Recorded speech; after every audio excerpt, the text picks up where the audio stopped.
Okay, hello, this is Glass Garden Books, and here's 3 books that are all the same book, The Forgotten Beasts of Eld. The book I originally had and owned is the middle book. The oldest book, which I found years later in a secondhand bookstore somewhere, is the one on the left. The one on the right is the newer edition that I own. They may have a newer edition out with a newer cover to it. I just have them in paperback. The Forgotten Beast of Eld was written by Patricia A. McKillip, I guess is how her name's said. And I have other books by her, which I've never read. They're still on my TBR, even though I've had some of them for 20 years or so now.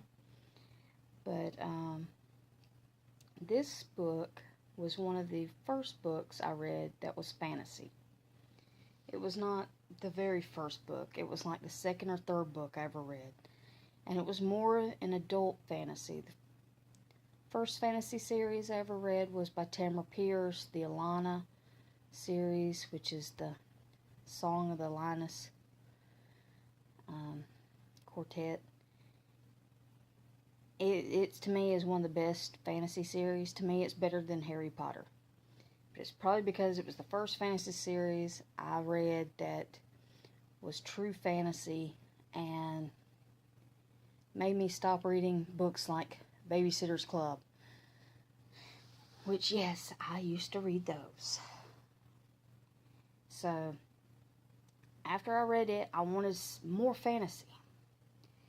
And being in a rural area in South Georgia, the libraries here, even the public library, the school libraries, did not have a big fantasy section. This was before Harry Potter.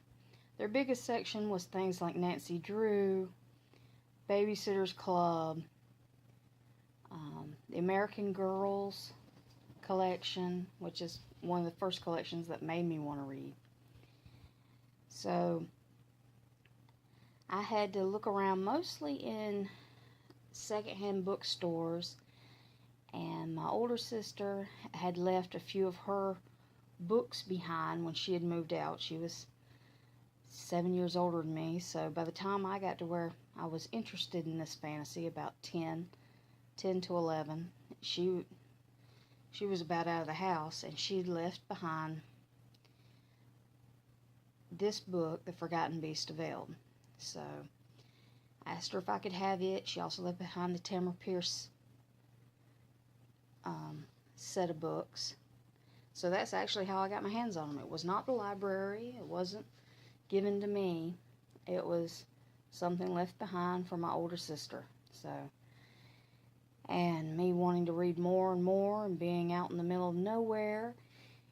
When you're 30 miles from town, it's a little hard to get your parents to agree to take you to a library to check out books that 2 weeks later you got to remember to go back to again, to return, or you're paying fees. So we did not check out from the public library many books because most of the time we would forget by 2 weeks went by, and then we'd have book finds. So I did check out from my school library more.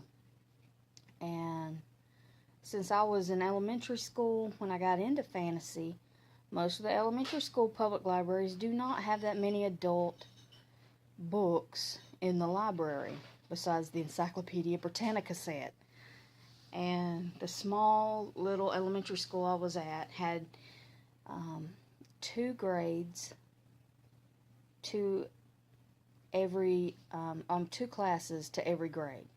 So there was only about 50 students for each grade, and it was a preschool to 6th grade. And when you start trying to read fantasy in 5th grade and 6th grade, there were not that many books in there.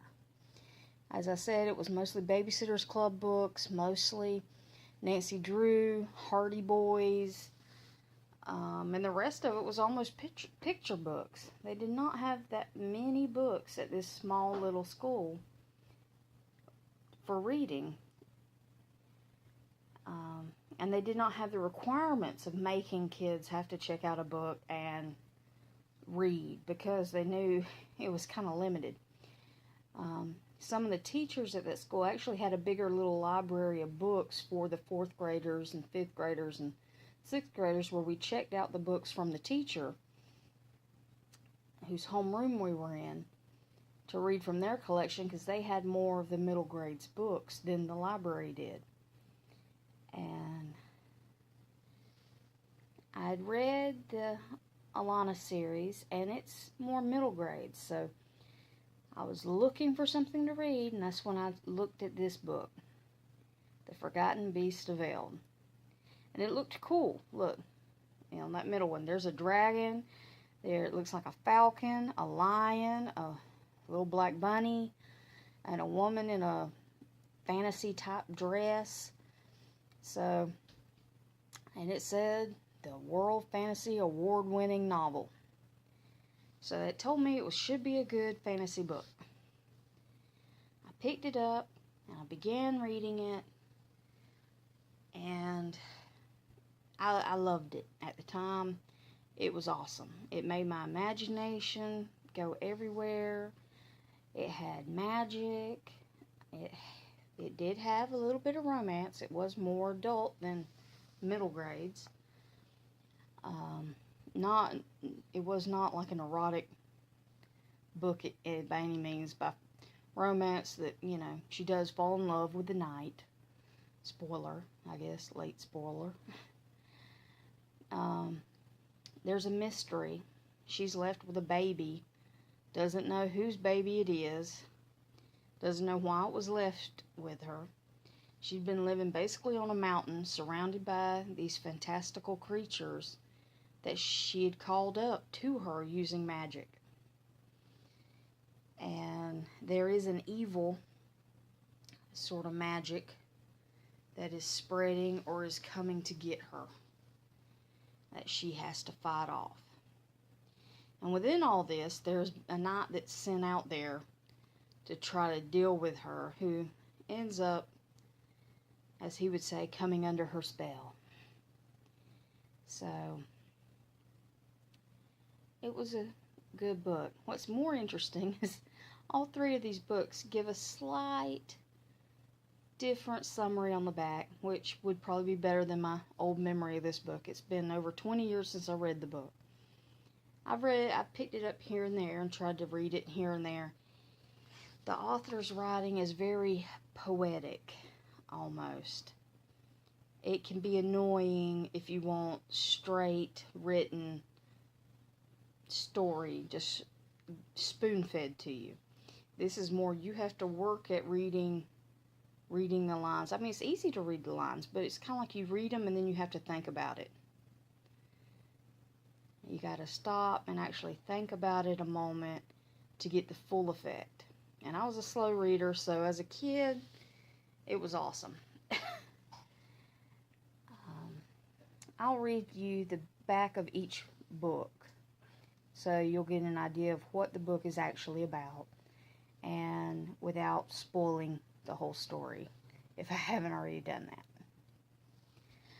The first book, the oldest one I have, The Calling of Sybil.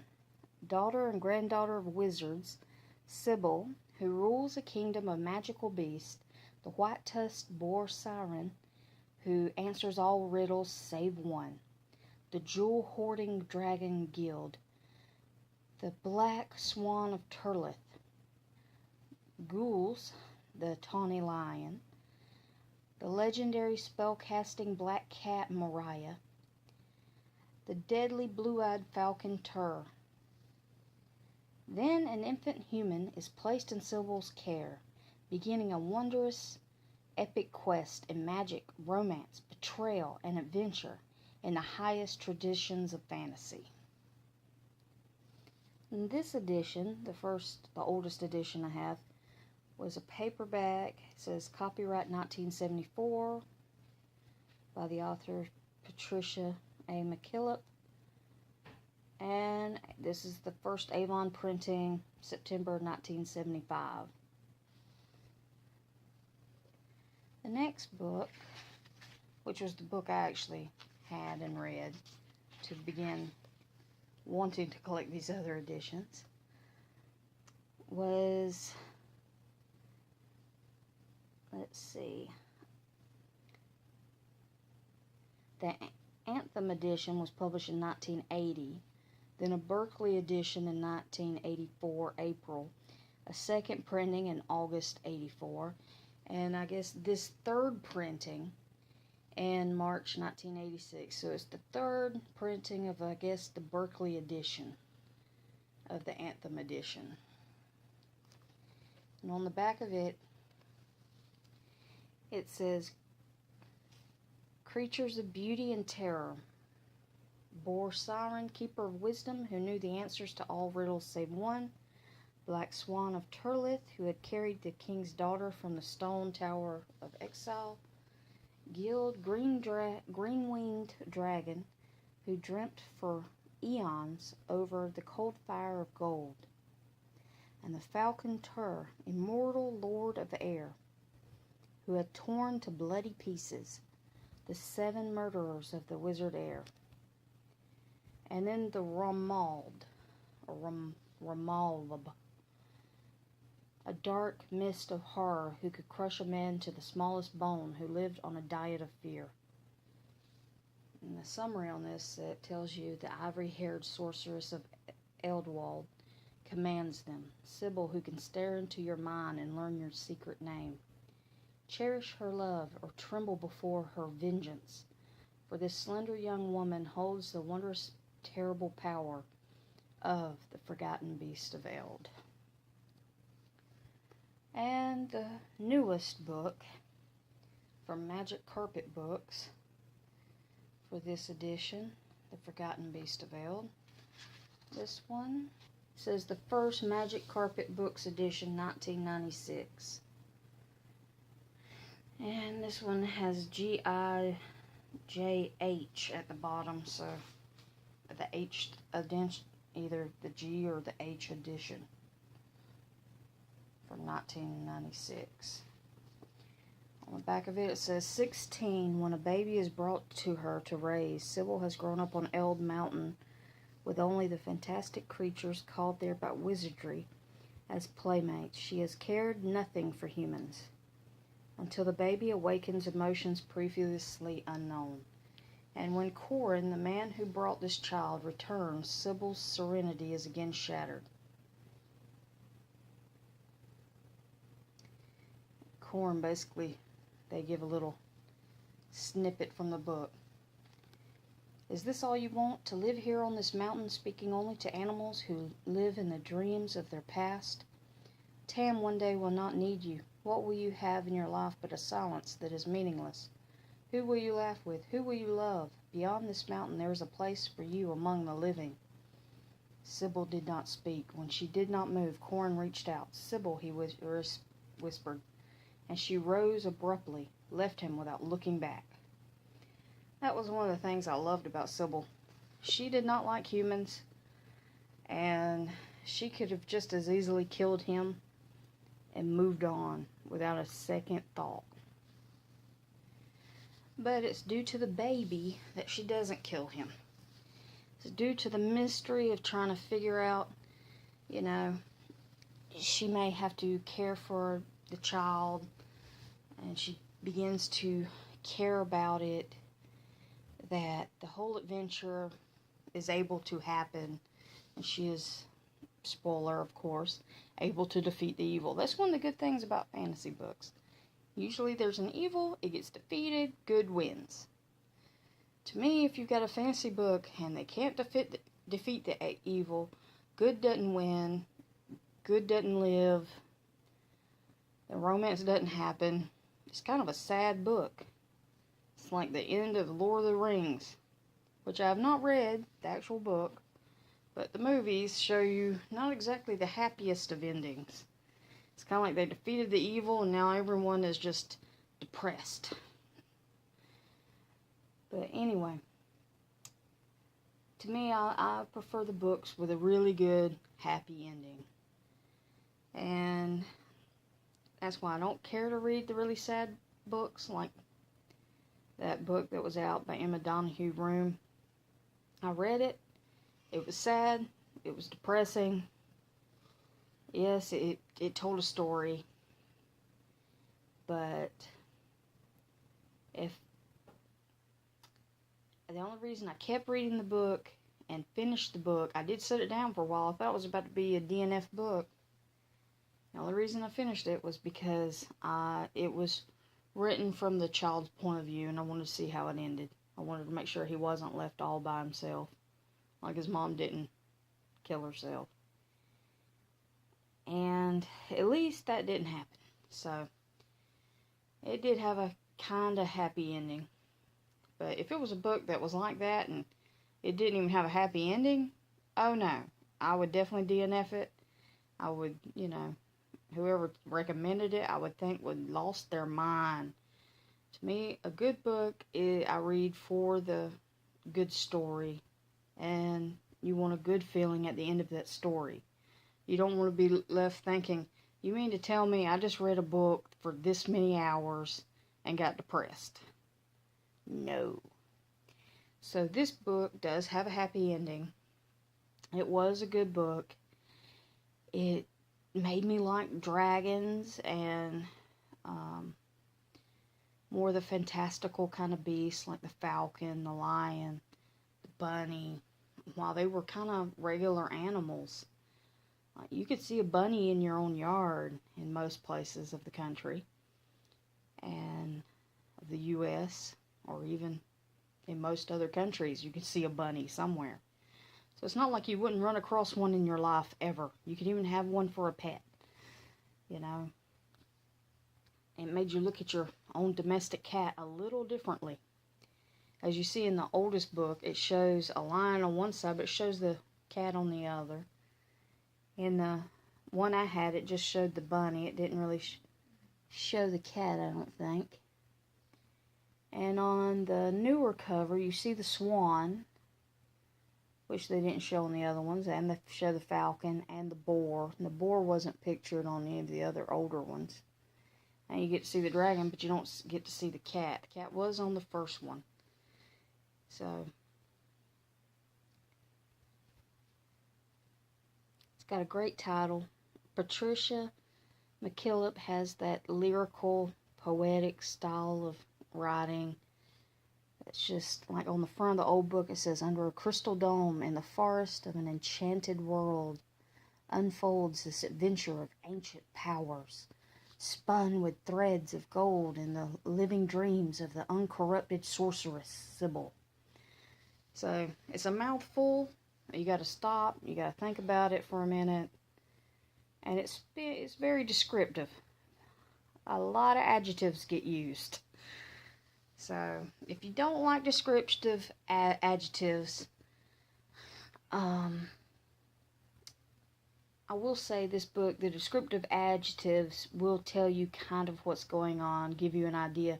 It doesn't give you every detail. It doesn't give you every single color of everything happening at that moment. It's not like Interview with the Vampire, where you were bored to death for an entire chapter of describing a room and who made the molding in the room.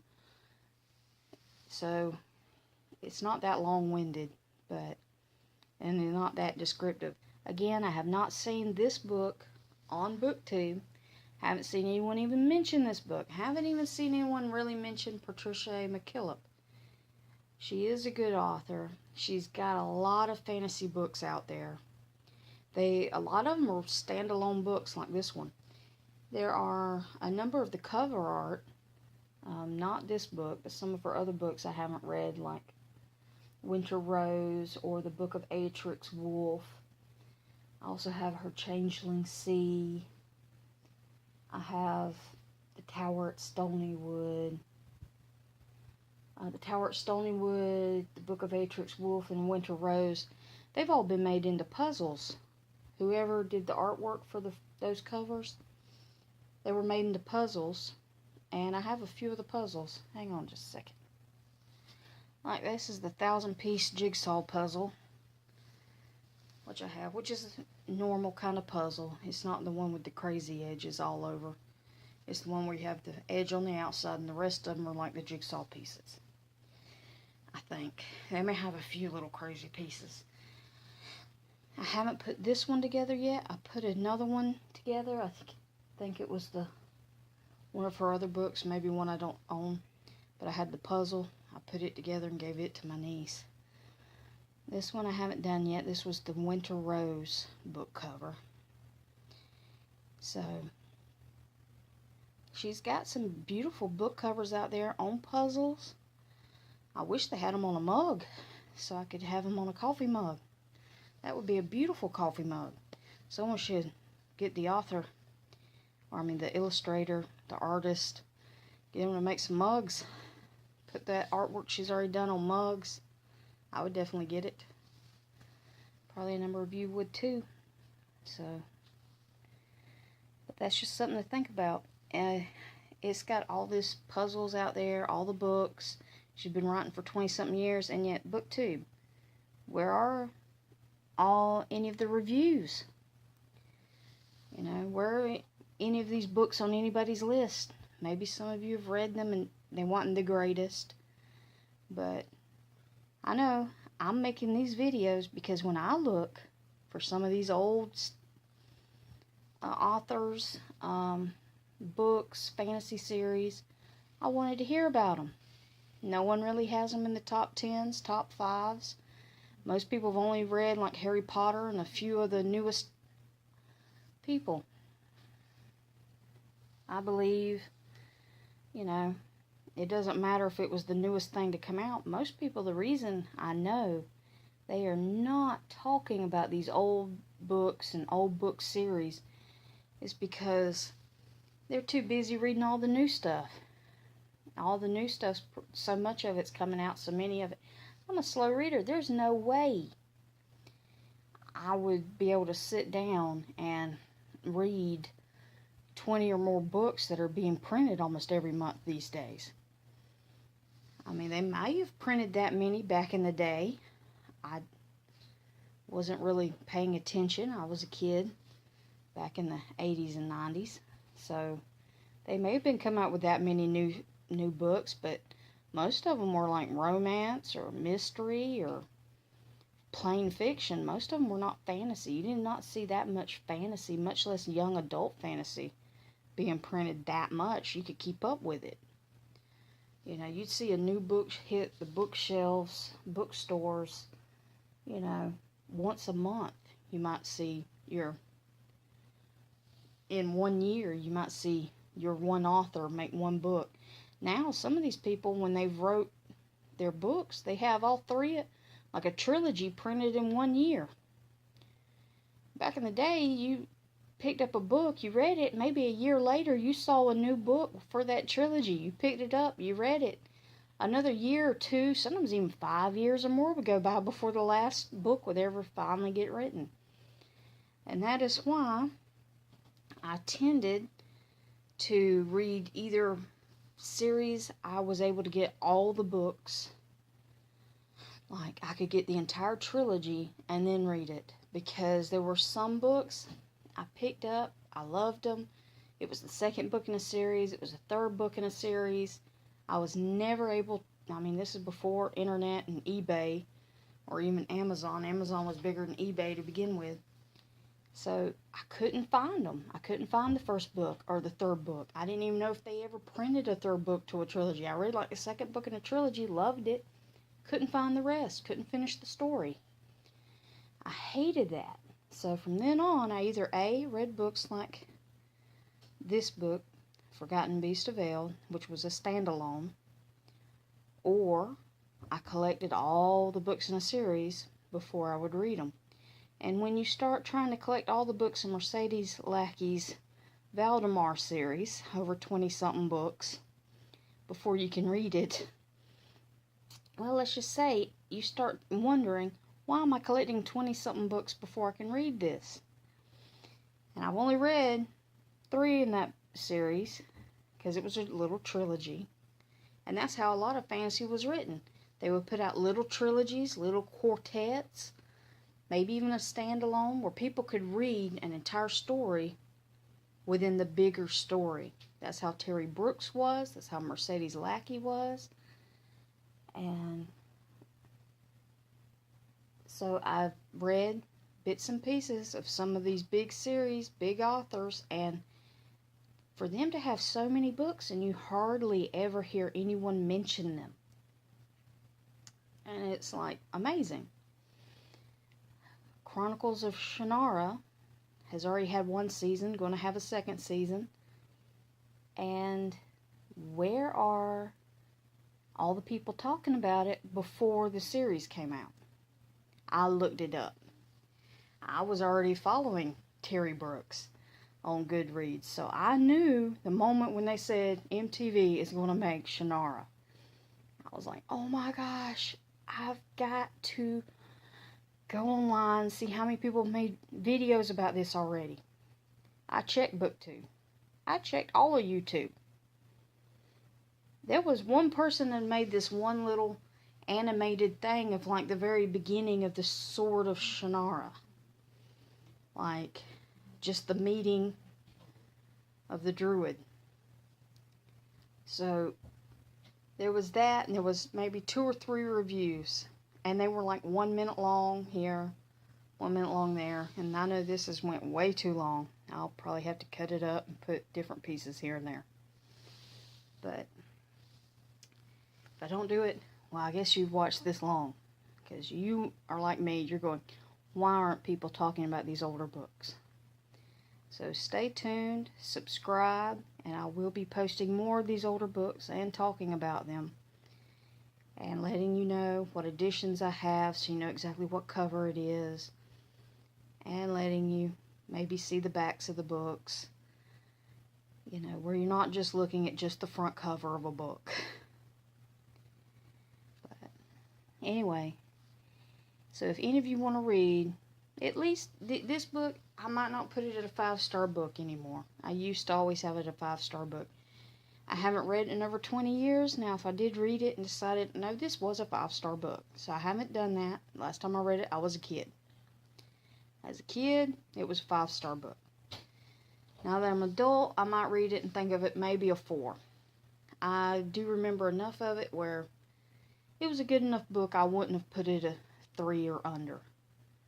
So, if you want a book that you could read in one day or 1 or 2 sittings, because it is a short book, and you don't have to have 3 or 4 more books or wait for another book to come out, hey, give this one a shot if you want a quick fantasy read.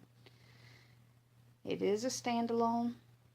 There are a bunch of options out there. It's been reprinted and reprinted. So you have a good chance of being able to pick it up at a used bookstore, or finding it in almost any bookstore, or getting it really cheap off of eBay or Amazon. So do give it a try. It's a good book, I can say that much. Now I will be signing off. This is about 30 minutes long. Sorry about that. But do subscribe. Talk to you next time. Bye.